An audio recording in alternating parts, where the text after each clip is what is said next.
Hey guys, this is Illusion PODFIC, and today we're going to be reading The Right Substitution is Key by Dick Apple. This is Chapter 12. We're pulling up beside the Durlan capital ship now. Roy Harper, also known as Arsenal, informed the group. I don't think they've detected us. Of course, the alien Princess Coriander, also known as Starfire, said. Temeranian technology far outstrips anything the Durlans have to offer. Jason never expected to team up with an alien princess and the former sidekick of Green Arrow for a world-saving infiltration mission, but the two were strangely qualified for the task in front of them. Superman and Wonder Woman had needed to stay on Earth to work on Jason's plan, so Starfire provided some much-needed super muscle, along with a spaceship. Roy was a technological genius, and possibly one of the only people not needed on Earth who'd be able to figure out whatever technology the Durlan had. As a vigilante, he was also trained in infiltration and a skilled combatant. Robin was also there, as he was another vigilante with great technical expertise, and he had bullied his way into the group. Spoiler and Batgirl wanted to come too, but it was always better to limit team size on stealth missions like this. Plus, Jason hadn't been lying when he said he wanted them to stay and watch Gotham.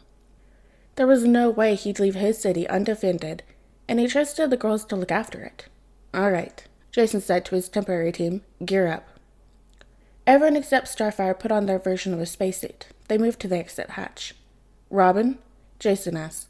Tim, who'd been furiously typing away on his handheld computer, nodded. It's just like the captive Durlan said.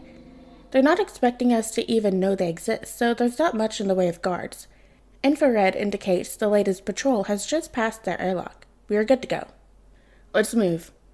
They left Starfire's ship and pushed off of it, propelling themselves down to the Durlan ship. They clung to the side door near the outer door. Starfire's ship was completely cloaked, so when Jason looked back, all he saw was open space. The Durlan ship were cloaked against scanners, but not visually cloaked, so Superman had been able to use his crazy good vision to pinpoint the capital ship location for them in advance. Clinging to the side of the ship, Robin and Arsenal got to work hacking into the doors. A few minutes later, they were slipping inside through the airlock. They made their way down the corridors, heading for the containment pods first. The captured Durlans had described the ship's layout in broad strokes, but now that Tim and Roy were in the system, they had a very clear idea of where they were going and how to avoid the guards. Of course, that didn't stop them from immediately running into a group of 3 Durlans. Starfire blasted them before Jason could even get a word in, knocking the 3 Durlans unconscious with a loud bang.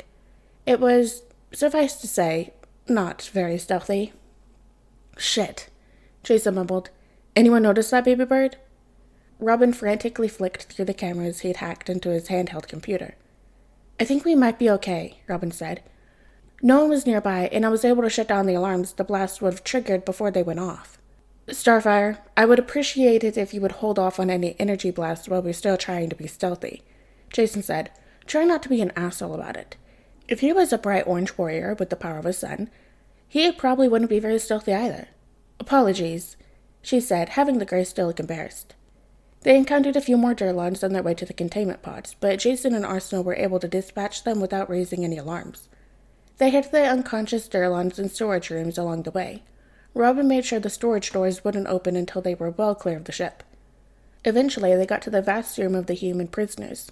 Jason spotted something like 200 containment pods tightly packed inside the room. Luckily, it seemed only about a third of the pods already had people inside. Jason felt a swell of relief as he spotted Batman and Nightwing's pods. He hadn't even realized how worried he was about them until he saw them shallowly breathing in their suspended animation. He hadn't let himself think about how worried he was before now. But there they were, alive and well, and about to be awake, and speaking to him for the first time since he died. Shit. Fuck. Shit. Oh, and Green Arrow was there too, in a pod beside Nightwing's. That mattered too, Jason supposed. Against Jason's expectations, Tim made a beeline for Green Arrow's pod first. Roy joined him quickly, and the two got to work trying to hack the thing open without harming Green Arrow.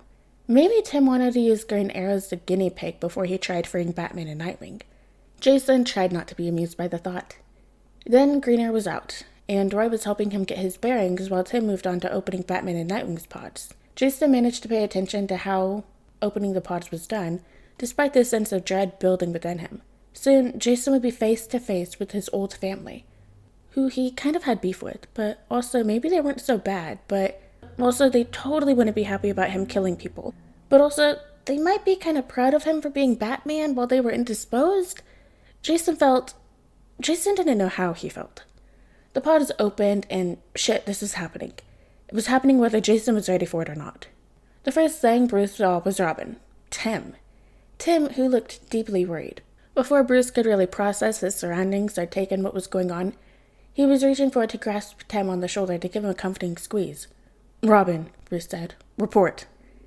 Tim snapped to attention, the look of concern quickly replaced by one of concentration. "You and Nightwing were kidnapped by alien shapeshifters called Durlons and have been in stasis pods for 3 months. 2 Durlons tried to take your place, but we identified them as fakes and infiltrated their capital ship to get you and the other prisoners back." Bruce grunted to show he understood as he stepped out of his stasis pod. His eyes quickly caught on Nightwing stepping out of his own pod, and without much thought, Bruce reached out to clutch Dick's shoulder as well. He was fine. Solid. They were both fine. Well, so long as these weren't shapeshifters pretending to be Tim and Dick for the same sort of elaborate scheme. He rattled off a code phrase to each of them and got the correct response in return. That helped reassure him, but he resolved to keep the possibility that they were Durlons in the back of his mind until he confirmed their identities with a blood test. Or they did something undoubtedly them. He expanded his notice to the rest of the room, taking in dozens of other people trapped in pods. The presence of Green Arrow, Arsenal, Starfire, and another Batman.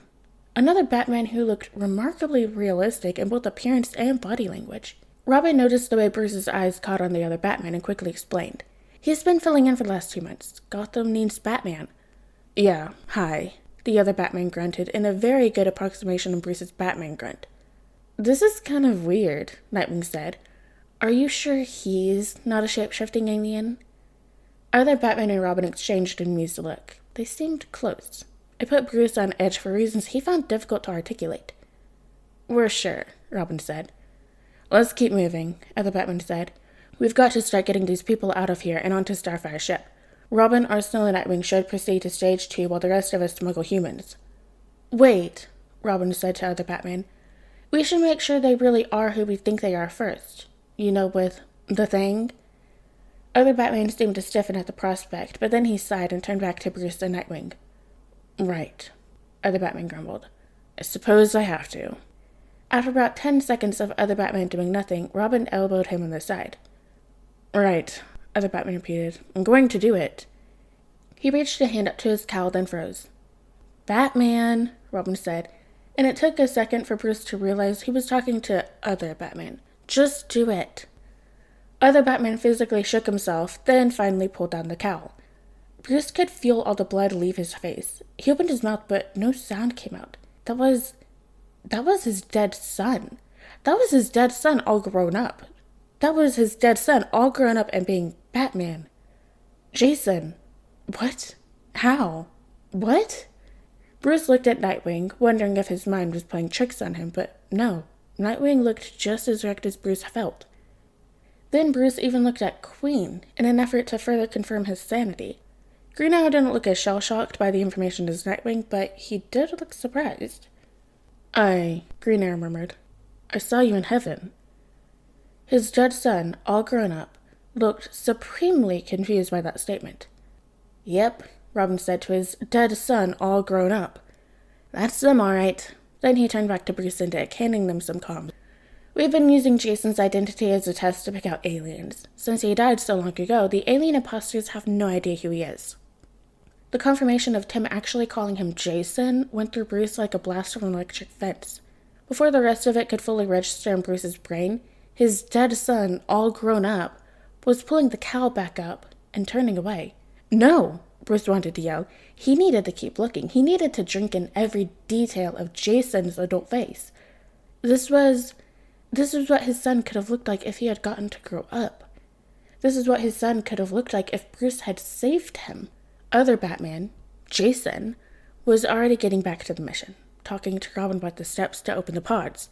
Meanwhile, Bruce and Dick were just standing there, catatonic with emotion. Tim had said that Jason had been filling in as Batman for 2 months?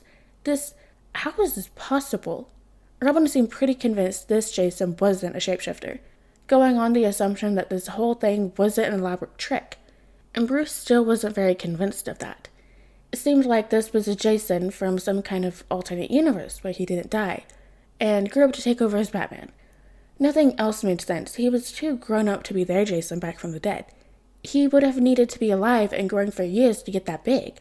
And their Jason was far too malnourished to ever get that big in the first place. Even if he wasn't dead. Maybe this alternate Bruce met the Jason early enough to prevent the malnutrition. Maybe other Bruce managed to save him in time when the Joker... He couldn't finish that thought. Maybe other Bruce made sure he was never in that much danger in the first place. Bruce never thought he'd be so jealous of his hypothetical alternate self.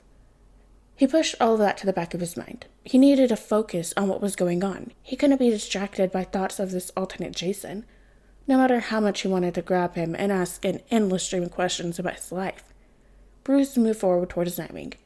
"Jason," Nightwing wheezed to him. "We haven't confirmed he really is an alternate version of Jason," Bruce said, ignoring the way his voice cracked over his son's name.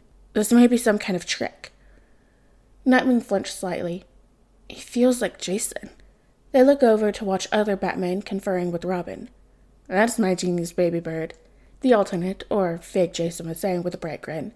He aggressively ruffled Tim's hair, and Tim had to whack his hand away with a smile. Yes, he did feel like Jason. He felt so much like Jason that it hurt.